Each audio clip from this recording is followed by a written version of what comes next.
À l'époque, mes amis, dans des situations qui étaient très très difficiles, surtout les Chassidé Breslev, qui étaient radouf, qui étaient poursuivis de marloquettes, qu'on leur jetait des pierres, qu'on ne les faisait pas rentrer dans des écoles, qu'on ne mangeait pas de leur shrita, qu'on ne se mariait pas avec eux, qu'on ne les faisait pas rentrer dans le travail. Et ça pendant 100 ans. 100 ans, il n'y avait pas de livres, il n'y avait pas d'argent, et au lieu que ça s'efface totalement, comme la majorité des chassidouyot, ils se sont tous effacés sans marloquette. La Breslev, que Dafka y avait la marloquette, que Dafka, on pourrait dire que c'est elle qu'il faudra qu'elle s'efface, on voit que Mamash, le feu de Rabbeinu, il brûle et il brûle encore plus et encore plus. Et comment on tient? Comment on a pu tenir? Comment on... Hein? C'est comme ça. Je sais pas, je peux pas te dire moi, je sais pas comment, pourquoi, comment, mais ce qui est sûr et certain, c'est que Rabbeinu il dit, c'est ma grandeur, on va la découvrir à travers les âmes les plus basses. Comme ça, il a dit Rabbeinu. Ça veut dire, un docteur, quand il guérit un rhume, tu peux pas comprendre que c'est un grand docteur. Mais quand ce docteur-là, il fait une opération du cœur ouvert, et qui change de cœur, et qui ramène la personne à la vie, tu dis, purée, ça c'est un docteur. Maintenant, pour ça, il fallait trouver un mec qui est malade. Sans le mec qui est malade, tu ne pouvais pas découvrir que lui c'est un docteur. Rabbeinu, il dit à ses élèves, à nous tous ici, il dit, mais de quoi vous avez peur? Ma lachem lidog! Ma lachem lidog, il a dit Rabbeinu. Mais achar shani olech lifnechem, je marche devant vous, j'ai une hache, comment ça s'appelle celle qui j'ai une machette, et je suis là, et je vous trace un chemin, et ce chemin, ça sera un chemin qui sera facile. Maintenant, Rabbeinu, qu'est-ce qu'il nous dit? Rabbeinu, il dit, moi, à travers vous, dans le ciel, on comprend ma grandeur, dans le monde, on comprend ma grandeur. Mais, tu sais, c'est comme, par exemple, quand tu apprends les arts martiaux, d'accord?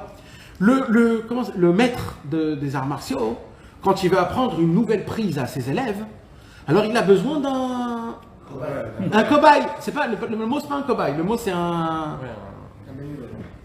Bon, on va appeler un volontaire, on va dire. Maintenant, le volontaire, il sait qu'il va s'en prendre, mais plein la gueule, comme on dit. Il devra tomber au moins 10 fois, parce qu'il faudra qu'il répète pour que, doucement, et le mec, papa, mais il s'en prend. Maintenant, lui, il n'a rien demandé, lui. Mais pourquoi il le prend, lui? Pourquoi? C'est qui, en vérité, qui prend le maître? Quand le maître, il prend... le meilleur. Il ne prend pas le plus fort. Mais il prend celui qui veut vraiment. Celui qui veut... il veut... Quand le maître, il voit un mec, des fois c'est nul, des fois c'est celui qui tombe à chaque fois, qui n'arrive pas, mais il est là, il dit, je suis là, prenez-moi. Le maître, il sait qui il prend, il sait que lui, il se croit une naze, mais il sait que c'est lui qui va défoncer tout le monde. Alors il le prend et il lui dit, maintenant je vais te défoncer. Et toi, tu es là, tu retombes. Maintenant, qu'est-ce qui se passe quand tu tombes? Maintenant, qu'est-ce qui se passe quand tu tombes? Je te dis, c'est rien passé, j'ai pas perdu. Pourquoi? Parce que là, qu'est-ce qui se passe?